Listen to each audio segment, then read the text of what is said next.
Electrovalent और ionic bonding. As we know,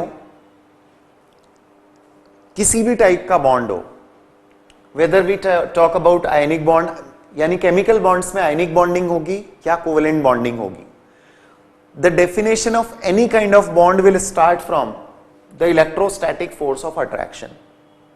किसी भी टाइप की बॉन्डिंग के लिए बॉन्ड की डेफिनेशन एक ही होती है। A bond is defined as electrostatic force of attraction.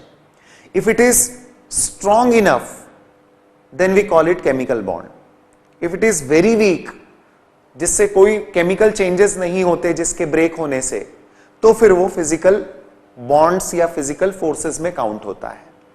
So electrovalent और आयनिक बॉन्डिंग, ये डिफाइन करने के लिए यदि हम बताएं तो सबसे पहली स्टेटमेंट में लैंग्वेज जो होगी वो होगी the electrostatic force of attraction present between the two atoms due to the transfer of electron from one atom to the other is called as electrovalent और ionic bond.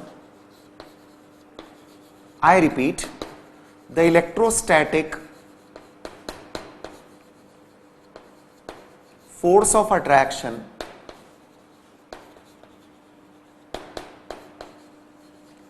present between the two atoms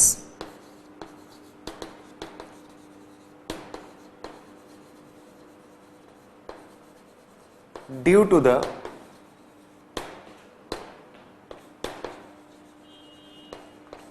transfer of electron from one atom to the other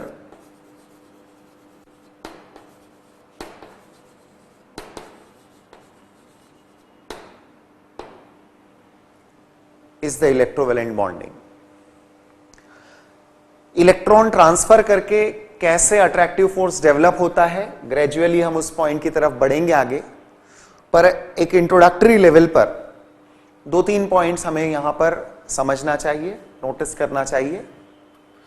वो ये है कि atoms आपस में electron transfer करके attractive force कब develop करते हैं। नॉर्मली ये नेचर ऑफ एलिमेंट्स पर डिपेंड करता है और difference of electronegativity between the combining atoms पर डिपेंड करता है। इस तरह की बॉन्डिंग देखी जाती है जब difference of electronegativity greater than 1.7 between the elements होता है। जिनके एटम्स ट्रांसफर ऑफ इलेक्ट्रॉन कर रहे हैं उन एलिमेंट्स की इलेक्ट्रोनेगेटिविटी का डिफरेंस यदि एक बड़ा डिफरेंस है, 1.7 पॉलिंग स्केल में इलेक्ट्रोनेगेटिविटी की वैल्यू एक्सीड करती है डिफरेंस वाली, तो आप इस तरह की बॉन्डिंग ऑब्जर्व करते हैं। Once again the point is कि ये डिफरेंस कहां मिलेगा आपको। यूजुअली जो डिफरेंस यहां हम मेंशन कर रहे हैं ये मेटल और नॉन मेटल के बीच में होता है। मैं बोल रहा हूं usually because there are few compounds of metals with non metals जिनका नेचर मेटल और नॉन मेटलिक एलिमेंट के कंबाइन होने के बावजूद भी आयोनिक न होकर कोवेलेंट होता है। तो ट्रांसफर ऑफ इलेक्ट्रॉन की कंडीशन हो गई ज्यादा डिफरेंस ऑफ इलेक्ट्रोनेगेटिविटी। ज्यादा मतलब कितना, ग्रेटर देन 1.7। यूजुअली ये कहां होता है, एक मेटल हो और एक नॉन मेटल हो तब। इसे हम हार्ड एंड फास्ट रूल ना बनाएं because the compounds like beryllium chloride, stannic chloride, aluminium chloride in the anhydrous form, ये सारे कंपाउंड्स मेटल्स और नॉन मेटल्स के बीच में बनने के बावजूद भी आयोनिक न होकर कोवेलेंट होते हैं। So in a simple manner we can say कि जब बड़ा डिफरेंस ऑफ इलेक्ट्रोनेगेटिविटी हो तो कंपाउंड्स आयोनिक फॉर्म होते हैं, transfer of electron between the atoms होता है।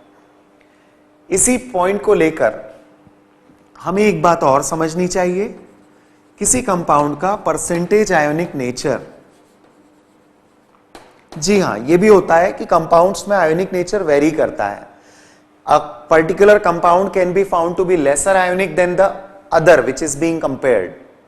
तो जब हम कंपैरिजन जिन कंपाउंड्स के बीच में कर रहे हैं उसमें एक कंपाउंड मोर आयनिक हो सकता है, एक कंपाउंड लेस आयनिक हो सकता है, और इस टॉपिक को भी हम ग्रेजुअली अभी इलेबोरेट करते जाएंगे। लेकिन उसके लिए इलेक्ट्रोनेगेटिविटी डिफरेंस को लेकर हम एक फॉर्मूला भी यूज करते हैं। Percentage ionic nature is 0.16 delta plus 0.035 delta square into 100, where delta stands for difference of electronegativity। ये होता है दो एटम्स के बीच में यदि difference of electronegativity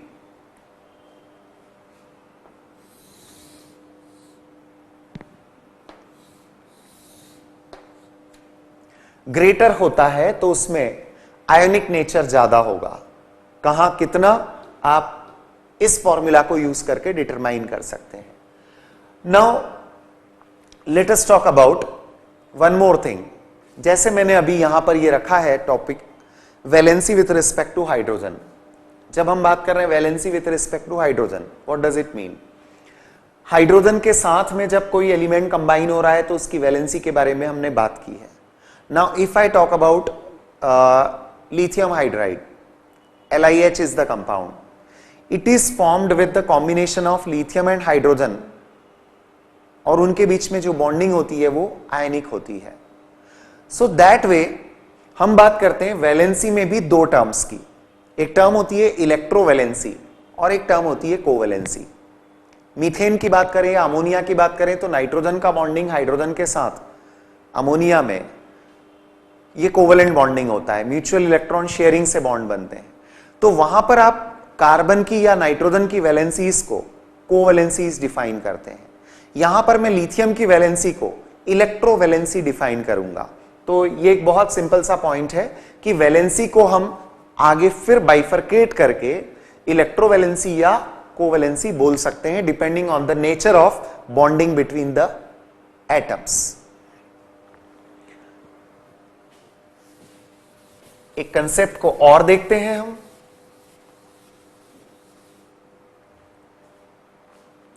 some example of electrovalent bonding.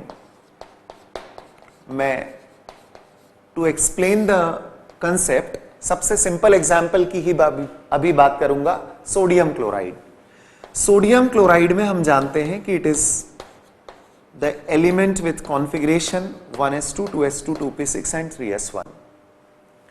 Chlorine atom का कॉन्फ़िगरेशन है 1s2 2s2 2p6 3s2 3p5। Lewis theory. अब मैं आयोनिक बॉन्डिंग में ल्यूइस कंसेप्ट अप्लाई करूंगा, कोवेलेंट बॉन्डिंग में भी ल्यूइस कंसेप्ट अप्लाई करूंगा, क्योंकि ल्यूइस कंसेप्ट एक केमिकल कॉम्बिनेशन के लिए दिया गया है। देखते हैं ल्यूइस कंसेप्ट के according every element has a tendency to acquire nearest noble gas configuration. Sodium nearest noble gas neon जैसा कॉन्फ़िगरेशन चाहता है। एक इलेक्ट्रॉन का लॉस होगा। Loss of an electron provides stability to the atom. एक electron का loss हो जाने के बाद Na+ आयन के फॉर्म में यह स्टेबलाइज होता है एनर्जी की टर्म्स में। क्लोरीन कॉन्फ़िगरेशनली देखा जाए तो नोबल गैस जो नियरेस्ट है एर्गॉन, उसकी तरह कॉन्फ़िगरेशन इसको मिलेगा after gaining of an electron. Chloride ion के फॉर्म में अब ये स्टेबल कॉन्फ़िगरेशन एक्वायर कर लेता है, and that is this one. Atoms stability gain कर चुके, लेकिन किस फॉर्म में? कॉन्फ़िगरेशनली उनका एनर्जी स्टेट लो हुआ है। But you can simply imagine ये कोई इंडिपेंडेंटली एग्जिस्ट करने वाली स्पीशीज नहीं होंगी। Because of its charge I mean the opposite charges on the two, they will be together. Oppositely charged ions अपने अपोजिट चार्जेस के कारण electrostatic force of attraction develop कर रहे हैं।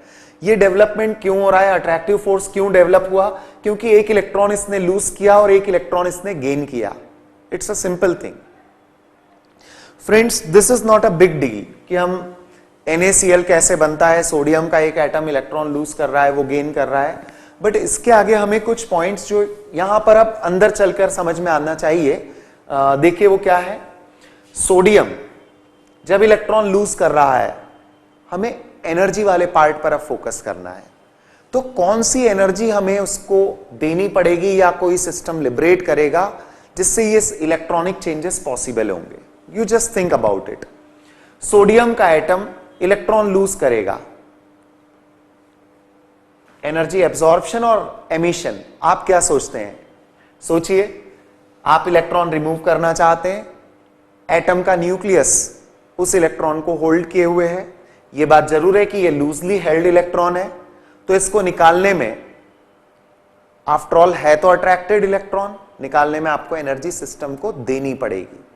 द अमाउंट ऑफ एनर्जी जो sodium के atom को आपको आइसोलेटेड गैसियस स्टेट में देनी होती है जिससे वो इलेक्ट्रॉन लूज करता है, that energy is called as ionisation energy और आयोनाइजेशन पोटेंशियल. दूसरी तरफ इलेक्ट्रॉन लेने वाले एटम के साथ कौन से एनर्जी चेंजेस जुड़े होंगे? Very simple. जब क्लोरीन इलेक्ट्रॉन गेन कर रहा है तो इलेक्ट्रॉन गेनिंग प्रोसेस इसका न्यूक्लियस आने वाले इलेक्ट्रॉन को अट्रैक्ट करेगा. Attraction will result into loss of energy from the system. ये प्रोसेस एक्सोथर्मिक होगी. और the amount of energy liberated when an isolated gaseous atom gains electron is called as electron gain enthalpy और electron affinity बोला जाता है इसको. तो मैं दो एनर्जीज की अभी बात कर चुका. इलेक्ट्रॉन लॉस से related energy ionisation energy, electron gain से रिलेटेड एनर्जी इलेक्ट्रॉन एफिनिटी. और अब मैं एक और थर्ड एनर्जी को इंट्रोड्यूस कर रहा हूं and that is called as lattice energy. Now what exactly is lattice energy? आप दोनों पहले इंडिपेंडेंट यूनिट सोच लीजिए. इसने इलेक्ट्रॉन लूज किया, हमें इसको कुछ एनर्जी देनी पड़ी. इसने इलेक्ट्रॉन गेन किया, इसने कुछ एनर्जी लिबरेट कर दी. ये वाला प्रोसेस कंप्लीट हो चुका. अब आप दोनों को आइसोलेटेड स्टेट में सोचिए. अपोजिट चार्जेस हैं इन पर, इसलिए charged species will never be a stable species. इनका चार्ज म्यूचुअली अट्रैक्ट होकर कॉम्पनसेट करेंगे. तो जो म्यूचुअल अट्रैक्टिव फोर्स इनका डेवलप होगा इलेक्ट्रॉन ट्रांसफर के कारण, उस अट्रैक्शन के रेलेवेंट एनर्जी को यदि हम देखें तो उसी को लेटाइस एनर्जी कहा जाता है. यदि एक स्टूडेंट सॉलिड स्टेट पढ़ चुका हो तो लेटाइस एनर्जी को एक डिफरेंट वे में भी हम समझा सकते हैं. जैसे कहा जाएगा कि आयनिक कंपाउंड्स, अभी मैं प्रॉपर्टीज पर भी आ रहा हूं, तो एक स्टेटमेंट आता है कि ionic compounds are crystalline solids. तो क्रिस्टलाइन सॉलिड्स जो भी होते हैं, क्रिस्टलाइन सॉलिड्स का मतलब है जिसमें पार्टिकल्स का एक बहुत ऑर्गेनाइज्ड अरेंजमेंट होता है. तो जो क्रिस्टलाइन सॉलिड्स होते हैं उनकी कंस्टिट्यूएंट यूनिट्स को यदि सेपरेट करना हो तो 1 मोल क्वांटिटी ऑफ सब्सटेंस को उसके कंस्टिट्यूएंट्स यूनिट्स में सेपरेट करने के लिए जो एनर्जी रिक्वायर्ड होती है that is called as lattice energy. यदि आपने सॉलिड स्टेट पढ़ा है तो ये वाली डेफिनेशन आप बेटर वे में समझ पाएंगे, और नहीं तो मैं आपको एक सिंपल तरीके से भी बताता हूं. सुनिए, सोडियम क्लोराइड एक कंपाउंड होता है, वी नो इट वेल. इसकी 1 मोल क्वांटिटी ले लें हम. यदि हमने इसकी 1 मोल क्वांटिटी लिया है और इसके आयंस को सिर्फ हम सेपरेट करते हैं, सोडियम क्लोराइड सॉलिड फॉर्म में लेकर यदि हमने इसके आयंस का सेपरेशन किया, सोडियम एंड क्लोरीन, इन एलिमेंट्स को, कैटायन एनायंस को सोडियम और क्लोराइड आयंस के फॉर्म में हमने सेपरेट किया, तो 1 मोल सब्सटेंस के कंस्टिट्यूएंट पार्टिकल्स और आयंस, उनमें सेपरेट करने में जो एनर्जी रिक्वायर्ड होगी that is called as the lattice energy. So I conclude that way. यहां पर जब हम आयनिक बॉन्डिंग की बात करते हैं तो energy conditions favourable for ionic bonding हमें देखना चाहिए. favorable energy conditions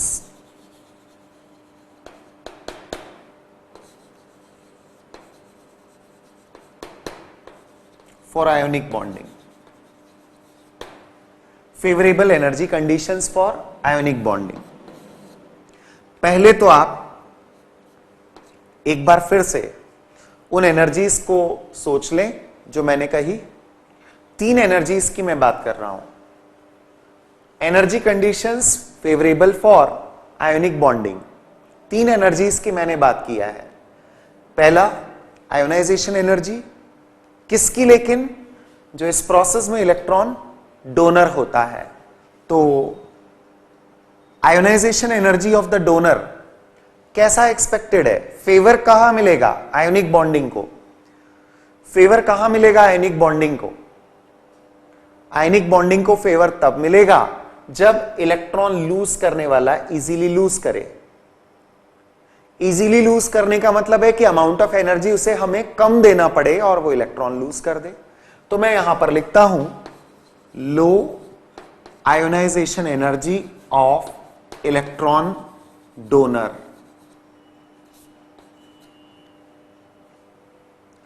नंबर 2, दूसरे एटम की हमने कौन सी एनर्जी के बारे में बात की? इलेक्ट्रॉन गेन करने से रिलेटेड एनर्जी को आप इलेक्ट्रॉन एफिनिटी बोलते हैं। इसका आने वाले इलेक्ट्रॉन के लिए अट्रैक्शन ज्यादा होगा तो आयनिक बॉन्डिंग फेवरेबल होगी। तो आयनिक बॉन्डिंग को फेवर कब मिलेगा?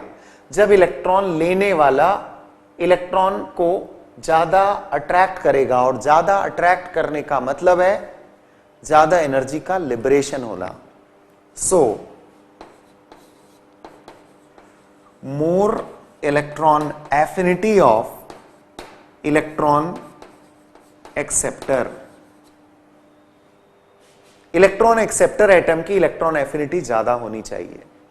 ये 2 एस्पेक्ट्स आप पीरियोडिक टेबल पहले पढ़ चुके हैं तो इजीली समझ ही जाते हैं, आयनाइजेशन एनर्जी और इलेक्ट्रॉन एफिनिटी का।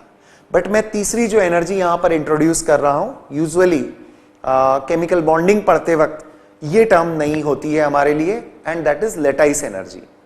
मैं शॉर्ट में एक बार फिर बता रहा हूं आपको कि लेटाइस एनर्जी क्या होती है। एक क्रिस्टलाइन सॉलिड सब्सटेंस के कंस्टिट्यूएंट पार्टिकल्स को 1 मोल क्वांटिटी लेकर सेपरेट करने पर जो अमाउंट ऑफ एनर्जी उस सिस्टम को देनी होती है वो लेटाइस एनर्जी होती है। दूसरी लैंग्वेज में भी आप इसको बोल सकते हैं कि जो amount of energy constituent units मिलकर किसी क्रिस्टलाइन सॉलिड का 1 मोल बनाती है, तो जो अमाउंट ऑफ एनर्जी इस प्रोसेस में लिबरेट होगी उसे lattice energy of the compound कहा जाएगा।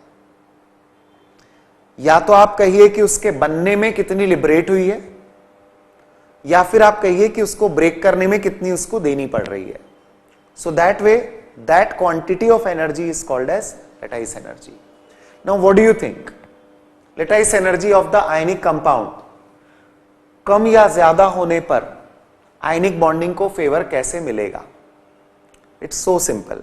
यदि आयंस आपस में ज्यादा अट्रैक्ट होंगे, स्ट्रॉन्ग अट्रैक्टिव फोर्स डेवलप होगा, तो system more amount of energy liberate करेगा। अपोजिट तरीके से बात करें तो इस कंपाउंड में मुझे आयंस को सेपरेट करना है, ज्यादा एफर्ट देने पड़ रहे हैं, ज्यादा एनर्जी देनी पड़ रही है। इट मींस उनके बीच का अट्रैक्टिव फोर्स स्ट्रॉन्ग है। इसका मतलब आयनिक बॉन्डिंग को फेवर कब मिलता है? जब उस कंपाउंड की लेटाइस एनर्जी ज्यादा होती है। So I write the third point as more lattice energy of the compound. These are the energy conditions that favor the ionic bonding. We proceed with one more point. What are now the general characteristics observed with these compounds? In compounds के साथ general characteristics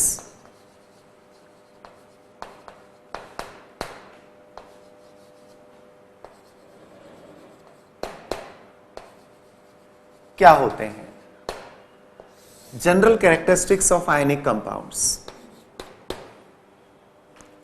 एक सबसे पहला और interesting point है कि ये जो आयनिक कंपाउंड्स होते हैं ये हमेशा नॉर्मल टेम्परेचर की बात कर रहा हूं मैं तो क्रिस्टलाइन सॉलिड फॉर्म में होते हैं।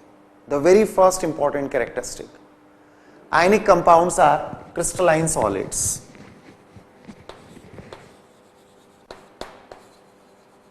Ionic compounds are crystalline solids. Solid state आपका एक अलग टॉपिक है, फिर भी सिर्फ वर्ड क्रिस्टलाइन में डिफाइन कर देता हूं, सिर्फ आपके माइंड में पिक्चर क्लियर हो कि वर्ड क्रिस्टलाइन तब यूज होता है सॉलिड्स में जहां पर सॉलिड्स एक पैटर्न को फॉलो करते हैं, उनके पार्टिकल्स एक बहुत ऑर्गेनाइज्ड पैटर्न को यदि फॉलो करते हैं तो हम उन सॉलिड्स को क्रिस्टलाइन सॉलिड्स बोलते हैं। N opposite term of crystalline solids is amorphous solids. जहां पर पार्टिकल्स या कंस्टिट्यूएंट यूनिट्स कोई रेगुलर पैटर्न फॉलो नहीं करती उसे एमॉर्फस सॉलिड कहा जाता है। क्रिस्टलाइन सॉलिड्स के फॉर्म में हर आयनिक कंपाउंड होगा, हर एक cation surrounded with a definite number of anion होता है, हर एक anion surrounded with a definite number of cation होता है। यही बात मैं कर रहा हूं जो आप सॉलिड स्टेट में डिटेल में पढ़ने वाले हैं। तो सॉलिड स्टेट टॉपिक में इन सभी के बारे में आप डिटेल्स जानेंगे कि आयोनिक क्रिस्टल्स कैसे होते हैं। आयोनिक क्रिस्टल्स मतलब क्रिस्टलाइन सॉलिड फॉर्म में जो आयनिक कंपाउंड होते हैं उनका फाइन स्ट्रक्चर कैसा होता है। अनदर पॉइंट इज, आपको इस पॉइंट को देखकर क्या लगता है? Crystalline is okay, let us keep it as a separate point, but solid को लेकर हम सोचें थोड़ा सा। यदि ये सब्सटेंसेस सॉलिड्स हैं इसका मतलब इनके पार्टिकल्स के बीच में अट्रैक्टिव फोर्सेस स्ट्रॉन्ग होते हैं। तो यदि स्ट्रॉन्ग अट्रैक्टिव फोर्सेस है तो इससे एक और कंक्लूजन निकलता है, ionic compounds have high melting and boiling point. Ionic compounds crystalline solid होते हैं, उनके मेल्टिंग एंड बॉइलिंग पॉइंट्स की वैल्यूज हाई होती है। Still another property, melting and boiling point, I hope you could understand. Melting and boiling point ज्यादा होने का कारण क्या है? फिजिकल स्टेट सॉलिड होना। फिजिकल स्टेट सॉलिड होने का कारण क्या है? Attractive forces between the particles strong रहना। Let's come to another point.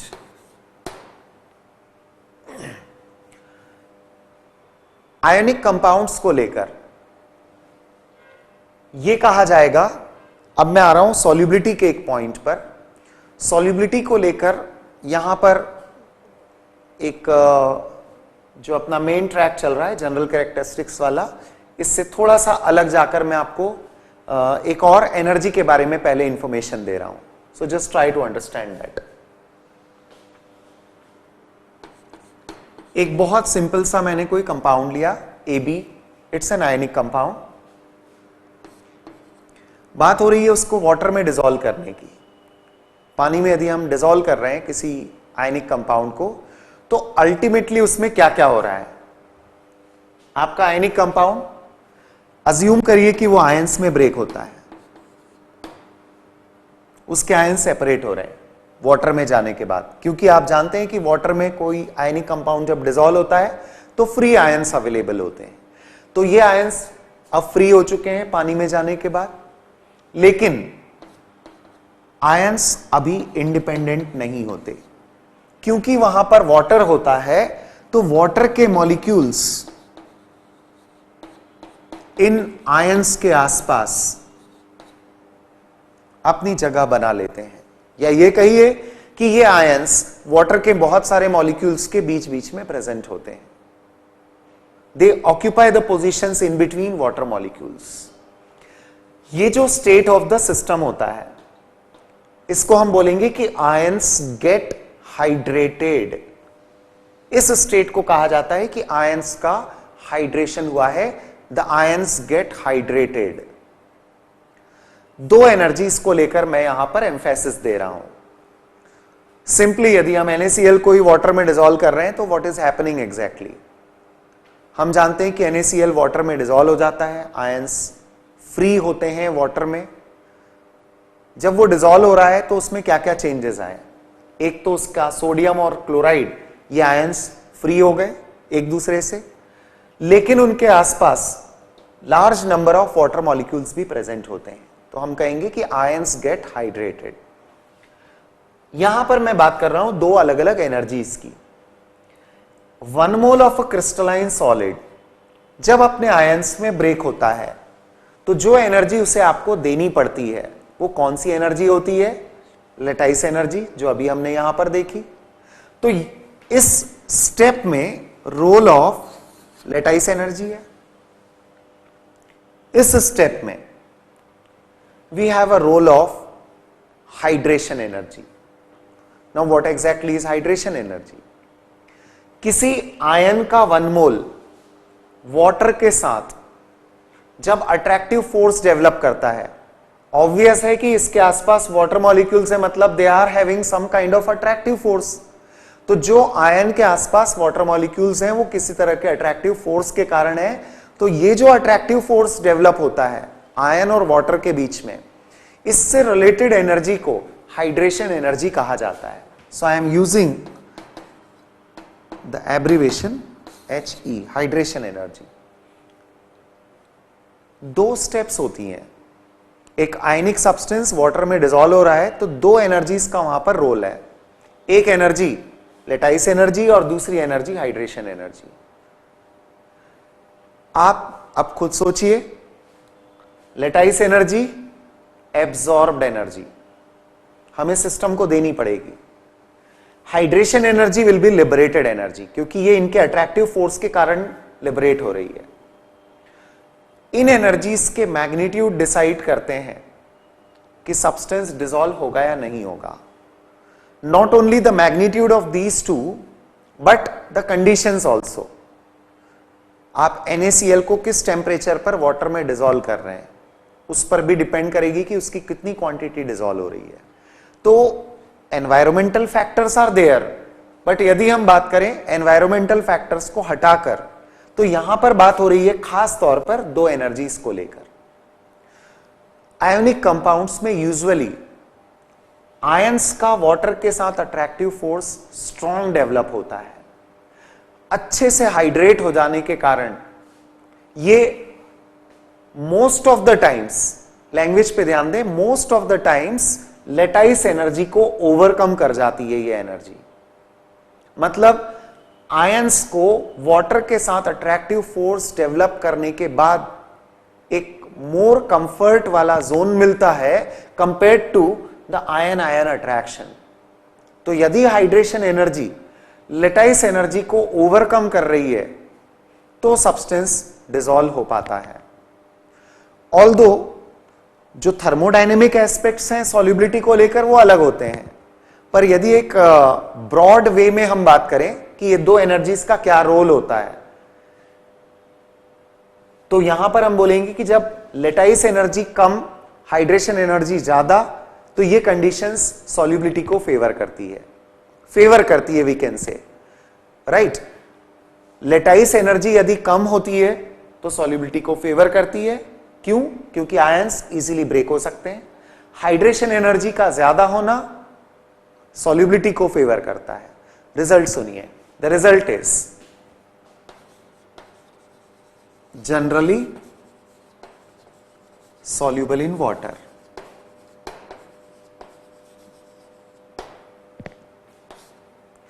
The word generally is creating a question mark, isn't it? Generally soluble in water.